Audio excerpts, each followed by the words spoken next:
Hello friends, welcome success master. আমি সুস্মিতা। আমি আজকে তোমাদের জন্য জিওগ্রাফি থেকে একটা ক্লাস নিয়ে এসেছি, যেটা তোমাদের টেট, এসটিজিটি, জেআরবিটি, টিপিএসসি বিভিন্ন কম্পিটিটিভ এক্সামে কিন্তু কাজে আসবে, কারণ এটা এরকম একটা সাবজেক্ট অলমোস্ট সবগুলি কম্পিটিটিভ এক্সামেই দেখা যায়। এনিওয়ে, আজকে ক্লাসে আমরা অ্যাটমসফিয়ার চ্যাপ্টার থেকে ক্লাস নাম্বার 3 নিয়ে এসেছি। অ্যাটমসফিয়ার চ্যাপ্টার থেকে আমরা আগে আরও দুটো ক্লাস দিয়েছি, যেটার মধ্যে প্রথমেই ডিসকাস করা হয়েছে কম্পোজিশন অফ অ্যাটমসফিয়ার, অর্থাৎ বায়ুমণ্ডলের উপাদান নিয়ে। তারপরে ক্লাসে বায়ুমণ্ডলের স্তরবিন্যাস থেকে ডিসকাস করা হয়েছে। আজকেও বায়ুমণ্ডলের স্তরবিন্যাস থেকে ক্লাস, তবে এটা পার্ট 2। তো আজকে ক্লাসটা খুবই ইম্পর্টেন্ট, তোমরা স্কিপ না করে লাস্ট পর্যন্ত ক্লাসটা দেখতে থাকো, তাহলে আশা করি অনেকটাই কাজে আসবে। আর তাছাড়া তোমাদের যদি নোটসের প্রয়োজন হয়, ক্লাসেসের প্রয়োজন, মক টেস্টের প্রয়োজন বা কোনো কনফিউশন থাকলে তোমরা এই নম্বরে যোগাযোগ করতে পারো। এই স্ক্রিনে দেওয়া নম্বরে যোগাযোগ করে তোমরা ডিটেলসটা জেনে নিতে পারো। ওকে, বাকি ডিটেলস পরে আমি শেয়ার করে দিচ্ছি, আগে ক্লাসটা সেরে নিই। তো আজকে ক্লাসের টপিকটা হলো রাসায়নিক গঠন অনুসারে বায়ুমণ্ডলের স্তরবিন্যাস। এই যে বায়ুমণ্ডলের স্তরবিন্যাস রয়েছে, সেটাকে আমরা দুইভাবে ভাগ করতে পারি। একটা হলো উচ্চতা বা উষ্ণতার তারতম্য অনুসারে, যেটা আমরা গত ক্লাসে ডিসকাস করেছি, আর আরেকটা হলো রাসায়নিক গঠন অনুসারে, যেটা আমরা আজকে ক্লাসে ডিসকাস করব।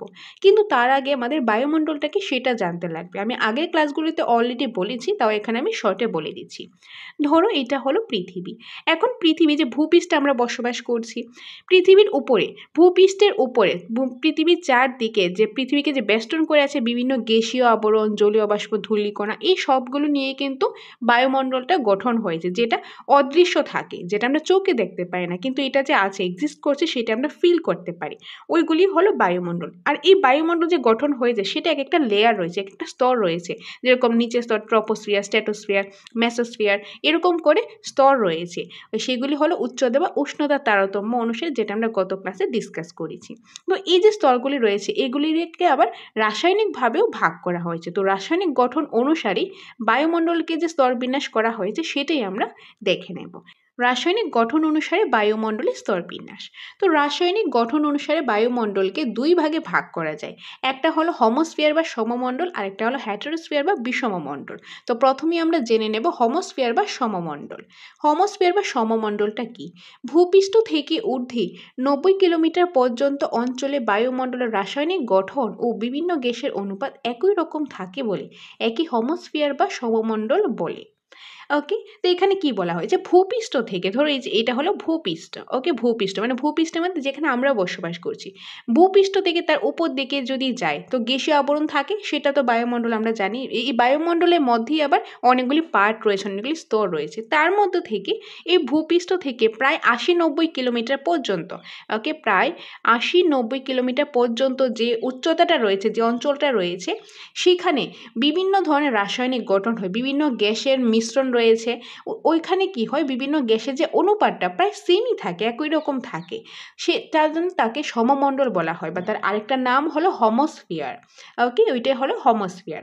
বায়ুমণ্ডলের ট্রপোস্ফিয়ার, স্ট্র্যাটোস্ফিয়ার এবং মেসোস্ফিয়ার স্তর এই সমমণ্ডলের অন্তর্গত। মানে বায়ুমণ্ডলের যে নিচের যে তিনটা স্তর, প্রথমে ট্রপোস্ফিয়ার, স্ট্র্যাটোস্ফিয়ার, মেসোস্ফিয়ার, এই তিনটা স্তর কিন্তু সমমণ্ডলের আন্ডারেই পড়ে। তো তোমরা এই ক্লাসটা দেখার আগে যারা যারা প্রিভিয়াস ক্লাসটা দেখো না, আগে ওইটা দেখে নাও, তাহলে তোমাদের বুঝতে সুবিধে হবে, না হলে তোমাদের অনেকটাই প্রবলেম হয়ে যাবে। তো বেসিক্যালি কি বলা হয়েছে দেখো, ধরো এটা হলো ভূপৃষ্ঠ। ওকে, এটা হলো কি ভূপৃষ্ঠ, যেখানে আমরা বসবাস করছি। এখন ভূপৃষ্ঠ থেকে যদি উপর দিকে যায়, ভূপৃষ্ঠের 80-90 কিলোমিটার পর্যন্ত যে অঞ্চলটা রয়েছে, ওইখানে টোটাল তিনটা স্তর রয়েছে। কি কি? একটা হলো ট্রপোস্ফিয়ার, সবচেয়ে নিচের স্তর, দ্বিতীয়টা হলো স্ট্র্যাটোস্ফিয়ার, তারপরে হলো মেসোস্ফিয়ার। এই তিনটা স্তর রয়েছে। এই তিনটা স্তর মিলেই কিন্তু হোমোস্ফিয়ার বা সমমণ্ডল হয়েছে। তো হোমোস্ফিয়ার বা সমমণ্ডলের উচ্চতাটা হলো ভূপৃষ্ঠ থেকে প্রায় 90 কিলোমিটার তোমরা বলতে পারো। আর এই অঞ্চলটার মধ্যে বায়ুমণ্ডলে বিভিন্ন রাসায়নিক গঠন হয়ে থাকে, বিভিন্ন গ্যাসের মিশ্রণ রয়েছে। এই যে বিভিন্ন গ্যাস রয়েছে, বিভিন্ন গ্যাসের মিশ্রণ রয়েছে, সেটার যে অনুপাতটা, সেটা প্রায় সেমই থাকে। তার জন্য ওইটাকে সমমণ্ডল বলা হয়। তার আরেকটা নাম হলো হোমোস্ফিয়ার। আর এই হোমোস্ফিয়ার বা সমমণ্ডলের আন্ডারে তিনটা স্তর আসে, ট্রপোস্ফিয়ার, স্ট্র্যাটোস্ফিয়ার আর মেসোস্ফিয়ার। ওকে, তো এটাই গেল হোমোস্ফিয়ার। নেক্সট আমরা দেখে নেব হেটেরোস্ফিয়ার। হেটেরোস্ফিয়ার বা এটাকে বিষমমণ্ডলও বলা হয়। ওকে,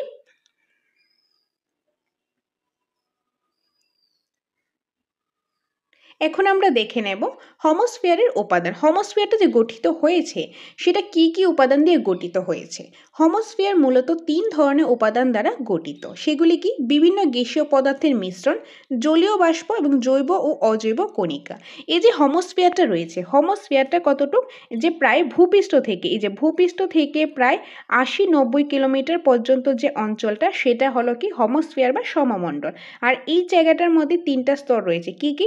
ট্রপোস্ফিয়ার, স্ট্র্যাটোস্ফিয়ার আর হলো মেসোস্ফিয়ার। এই 3টা হলো সমমণ্ডলের অন্তর্গত। এখন এই যে সমমণ্ডলটা গঠিত হয়েছে, এখানে বিভিন্ন উপাদান রয়েছে, যেরকম বিভিন্ন গ্যাসের পদার্থের মিশ্রণ রয়েছে। যারা প্রথম ক্লাসটা দেখেছো তাহলে ইজিলি বুঝতে পারবে, যেরকম নাইট্রোজেন, অক্সিজেন, কার্বন ডাইঅক্সাইড, এছাড়া আরও কিছু নিষ্ক্রিয় গ্যাসও আছে, যেরকম নিয়ন, আর্গন, হিলিয়াম, ক্রিপ্টন, জেনন ইত্যাদি। এইগুলি কি? এগুলি হলো বিভিন্ন গ্যাস। এরকম বিভিন্ন গ্যাসের মিশ্রণ রয়েছে, যেরকম নাইট্রোজেন প্রায় 78% রয়েছে, অক্সিজেন প্রায় 21% রয়েছে, কার্বন ডাইঅক্সাইড প্রায় 0.03% রয়েছে। তাছাড়া আরও কিছু নিষ্ক্রিয় গ্যাসও আছে, নিয়ন, আর্গন, হিলিয়াম, ক্রিপ্টন, জেনন ইত্যাদি। এই যে বিভিন্ন প্রকার গ্যাস রয়েছে, এগুলি মিশ্রণ রয়েছে এই হোমোস্ফিয়ারে। তাছাড়া বিভিন্ন প্রকার গ্যাস ছাড়া রয়েছে জলীয় বাষ্প রয়েছে। জলীয় বাষ্প কি? সেটাও আমরা দেখেছি। তারপর জৈব ও অজৈব কণিকা, ধুলো, বালি, বালুকণা, ধূলিকণা, লবণকণা, এরকম বিভিন্ন পদার্থ রয়েছে। বিভিন্ন পদার্থ মিক্স হয়েই কিন্তু হোমোস্ফিয়ার বা সমমণ্ডলটা গঠিত হয়েছে। আর তোমরা কিন্তু এই ক্লাসটা তখনই ভালোভাবে বুঝতে পারবে যখন তোমরা প্রিভিয়াস ক্লাসগুলি দেখে থাকবে। প্রথমেই তোমরা বায়ুমণ্ডল উপাদান ক্লাসটা দেখবে, তাহলে এই জায়গাটা ভালোভাবে বুঝতে পারবে। তারপর তোমরা যে উচ্চতা ও উষ্ণতার তারতম্য অনুসারে বায়ুমণ্ডলের স্তর বিন্যাসটা দেখবে, তাহলে তোমরা এই ক্লাসটা একদম ইজিলি বুঝে যাবে। ওকে, তো এখানে আমরা কি দেখলাম? হোমোস্ফিয়ার। তো হোমোস্ফিয়ারটা কি প্রথম যে পার্টটা, তো আমরা এখানে কি দেখলাম? বায়ুমণ্ডলের স্তর বিন্যাসের অ্যাকর্ডিং দুইভাবে হতে পারে, উচ্চতা বা উষ্ণতার তারতম্য। প্রিভিয়াস ক্লাসে দিয়ে গেছি, আজকে ক্লাসে রাসায়নিক গঠন অনুসারে স্টার্ট করলাম। তো এটার মধ্যে এটাকে আবার রাসায়নিক গঠন অনুসারে দুই ভাগে, একটা হলো হোমোস্ফিয়ার বা সমমণ্ডল, যেটা এখনই জাস্ট দেখলাম, যেটা ভূপৃষ্ঠ থেকে প্রায় 80-90 কিলোমিটার পর্যন্ত যে অঞ্চলটা, সেটা হলো হোমোস্ফিয়ার বা সমমণ্ডল। আর এখানে বিভিন্ন গ্যাসের অনুপাত প্রায় সেম থাকে বলে এর নাম পড়েছে সমমণ্ডল। আর সমমণ্ডলের অন্তর্গত হলো ট্রপোস্ফিয়ার, স্ট্র্যাটোস্ফিয়ার আর মেসোস্ফিয়ার। তারপর সমমণ্ডলটা কি কি দিয়ে গঠিত হয়েছে? বিভিন্ন প্রকার গ্যাস, জলীয় বাষ্প, জৈব ও অজৈব কণিকা দিয়ে। তো এটা গেল হোমোস্ফিয়ার। এখন আমরা দেখে নেব 2 নম্বর, হেটেরোস্ফিয়ার বা বিষমমণ্ডল। হেটেরোস্ফিয়ার বা বিষমমণ্ডলটা কি? এটা হলো এই যে 90 থেকে 10,000 কিলোমিটার পর্যন্ত বিস্তৃত। এই অঞ্চলে বিভিন্ন গ্যাসের অনুপাত এবং বিভিন্ন গ্যাসের স্তর একই রকম থাকে না, তাই এই স্তরকে হেটেরোস্ফিয়ার বা বিষমমণ্ডল বলা হয়। তো হেটেরোস্ফিয়ার কি? মানে যেখানে সমমণ্ডল বা হোমোস্ফিয়ারটা শেষ হয়, তারপর শুরু হয় হেটেরোস্ফিয়ার বা বিষমমণ্ডল। তো এই যে 80-90 পর্যন্ত হলো কি? 80-90 পর্যন্ত হলো সমমণ্ডল। সমমণ্ডল যেখানে 90 শেষ হয়, 90 থেকে তারপর শুরু হয় 10,000 কিলোমিটার পর্যন্ত। কারণ আমরা আগের ক্লাসে পড়েছিলাম যে ঊর্ধ্বসীমাটা, বায়ুমণ্ডলের স্তরের যে ঊর্ধ্বসীমাটা, সেটা হলো প্রায় 10,000 কিলোমিটার। তো এখানে কি দেখলাম? 90 থেকে প্রায় 10,000 কিলোমিটার পর্যন্ত যে জায়গাটা রয়েছে, যে অঞ্চলটা রয়েছে, এই অঞ্চলটাকে কিন্তু হেটেরোস্ফিয়ার বা বিষমমণ্ডল বলা হয়। আর এখানে বিভিন্ন প্রকার গ্যাস রয়েছে, কিন্তু বিভিন্ন প্রকার গ্যাস যে আছে, সেটা কোনোটা বেশি আছে, কোনোটা কম আছে, মানে সব জায়গাতে সেম নেই। তার জন্য কিন্তু এটার নাম পড়েছে হেটেরোস্ফিয়ার বা বিষমমণ্ডল। তো এই যে হেটেরোস্ফিয়ার বা বিষমমণ্ডলকে আবার 4 ভাগে ভাগ করা যায়, মানে 4টা স্তরে ভাগ করা যায়। এই যে 90 থেকে 10,000 কিলোমিটার পর্যন্ত আছে, এটার মধ্যে 4টা স্তর আছে। সেই 4টা স্তর কি কি, সেটাই আমরা দেখে নেব। সো ফার্স্ট ওয়ান, আণবিক নাইট্রোজেন স্তর। আণবিক নাইট্রোজেন স্তর, এই স্তরে নাইট্রোজেন গ্যাসের আধিক্য দেখা যায়। নাম দেখেই বোঝা যায় এই স্তরে কি দেখা যাবে? নাইট্রোজেন, মানে নাইট্রোজেন, ম্যাক্সিমামটা নাইট্রোজেনই রয়েছে। আর এই স্তরটা হলো 90 থেকে 200 কিলোমিটার। তো 90 থেকে 200 কিলোমিটার পর্যন্ত কি হবে? আণবিক নাইট্রোজেন স্তর। তারপর পারমাণবিক অক্সিজেন স্তর, সেটা হলো 200 থেকে 1100 কিলোমিটার, মানে 200 থেকে। আর নাইট্রোজেন স্তরের পরেরটা হলো অক্সিজেন স্তর।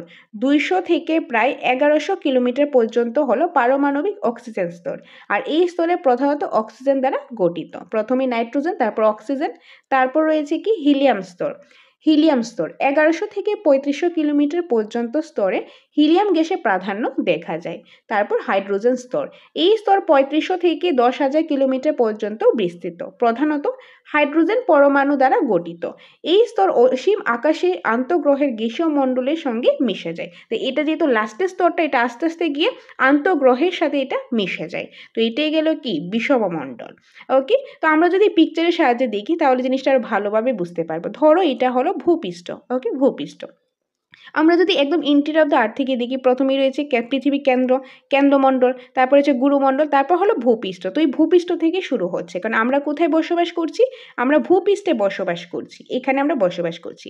ভূপৃষ্ঠ থেকে প্রায় ৮০ থেকে ৯০ কিলোমিটার পর্যন্ত যে অঞ্চলটা, সেটাকে বলা হয় সমমণ্ডল। কি বলা হয়? সমমণ্ডল। এই স্তরের মধ্যে বিভিন্ন প্রকার গ্যাস রয়েছে, জলীয় বাষ্প রয়েছে, ধুলো বালি ধুলোকণা এগুলি রয়েছে। আর যে বিভিন্ন প্রকার গ্যাস রয়েছে প্রায় সেম রয়েছে, মানে তার অনুপাতটা প্রায় সেম, তার জন্য এটার নাম পড়েছে সমমণ্ডল। আর সমমণ্ডলে আরেকটা নাম কি? হোমোস্ফিয়ার। আর এই স্তরের মধ্যে আরো 3টা স্তর অন্তর্গত। কি কি? একটা হলো ট্রপোস্ফিয়ার, একটা হলো স্ট্র্যাটোস্ফিয়ার, তারপর একটা হলো মেসোস্ফিয়ার। এখন কোনটা কত কিলোমিটার পর্যন্ত সেটা আমরা প্রিভিয়াস ক্লাসে দেখেছি। তো এটা গেল সমমণ্ডল, মানে 90 কিলোমিটার পর্যন্ত গেল সমমণ্ডল। তারপরে শুরু হলো কি? তারপরে শুরু হলো এই যে বিষমমণ্ডল। বিষমমণ্ডল বা তার আরেকটা নাম হলো হ্যাটেরোস্ফিয়ার। এই স্তরের মধ্যে বিভিন্ন প্রকার গ্যাস রয়েছে, কিন্তু বিভিন্ন প্রকার গ্যাস যে রয়েছে সেগুলো সেম পরিমাণে নেই, কোনটাতে কম কোনটাতে বেশি। তার জন্য ওইটা কি হলো, তার মানে অনুপাতটা সেম না। তো অনুপাতটা যেহেতু সেম না, ওইটার নাম পড়েছে কি? বিষমমণ্ডল বা হ্যাটেরোস্ফিয়ার। বিষমমণ্ডল বা হ্যাটেরোস্ফিয়ার এটার নাম পড়েছে। আর এটা কোথা থেকে শুরু হয়? 90 থেকে 10,000 কিলোমিটার পর্যন্ত এটা হয়। আর 90 থেকে 10,000 কিলোমিটার পর্যন্ত যে বিষমমণ্ডলটা, এই বিষমমণ্ডলে আবার 4টা স্তর আছে। কয়টা স্তর আছে? টোটাল 4টা স্তর আছে। কি কি? প্রথমেই হলো এই যে নাইট্রোজেন স্তর, তারপর অক্সিজেন স্তর, তারপরটা হিলিয়াম স্তর, তারপর হাইড্রোজেন স্তর। আর নাম দেখে বোঝা যাচ্ছে কোন স্তরে কোনটার প্রাধান্য বেশি। নাইট্রোজেন স্তরটা কতটুক? নাইট্রোজেন স্তর হলো 90 থেকে 200 কিলোমিটার পর্যন্ত। তারপর হলো অক্সিজেন হলো 200 থেকে 1100 কিলোমিটার পর্যন্ত। তারপর হিলিয়াম হলো 1100 থেকে 3500 পর্যন্ত। তারপরে আসবে কি? তারপরে হলো হাইড্রোজেন স্তরটা হলো 3500 থেকে 10,000 কিলোমিটার পর্যন্ত এটা বিস্তৃত। তো এটা হলো এই 4টা স্তর। যে এই 4টা স্তর কোনটার আন্ডারে রয়েছে? বিষমমণ্ডল বা হ্যাটেরোস্ফিয়ারের আন্ডারে রয়েছে। তো আশা করি তোমরা জিনিসটা ভালোভাবে বুঝতে পেরেছো, কোনটা কত কিলোমিটার রয়েছে, কোন স্তরের মধ্যে কোনটা রয়েছে। তো এটাই গেল রাসায়নিক স্তর অনুসারে বায়ুমণ্ডলের স্তর বিন্যাস। তো আশা করি তোমরা বুঝতে পেরেছো। তো আজকে ক্লাসে কি দেখলাম, একটা রিকেপ দিয়ে দিয়েছি। তো বায়ুমণ্ডলের স্তর বিন্যাস কয়ভাবে হতে পারে? 2ভাবে। একটা হলো উচ্চতা বা উষ্ণতার তারতম্য অনুসারে, যেটার মধ্যে আমরা পড়েছিলাম কি? ট্রপোস্ফিয়ার, স্ট্র্যাটোস্ফিয়ার, মেসোস্ফিয়ার, তারপর হচ্ছে থার্মোস্ফিয়ার, এক্সোস্ফিয়ার, লাস্টে আরেকটা ছিল ম্যাগনেটোস্ফিয়ার, যেটা প্রিভিয়াস ক্লাসে আমরা অলরেডি দেখে নিয়েছি। তারপর আজকে হলো রাসায়নিক গঠন অনুসারে হয় 2ভাবে। একটা হলো কি? একটা হলো সমমণ্ডল, আর একটা হলো বিষমমণ্ডল। তো প্রথমেই আমরা দেখলাম সমমণ্ডল বা হোমোস্ফিয়ারও বলা হয়। ভূপৃষ্ঠ থেকে 90 কিলোমিটার পর্যন্ত। এটার মধ্যে রয়েছে 3টা স্তর: ট্রপোস্ফিয়ার, স্ট্র্যাটোস্ফিয়ার, মেসোস্ফিয়ার। কি কি উপাদান?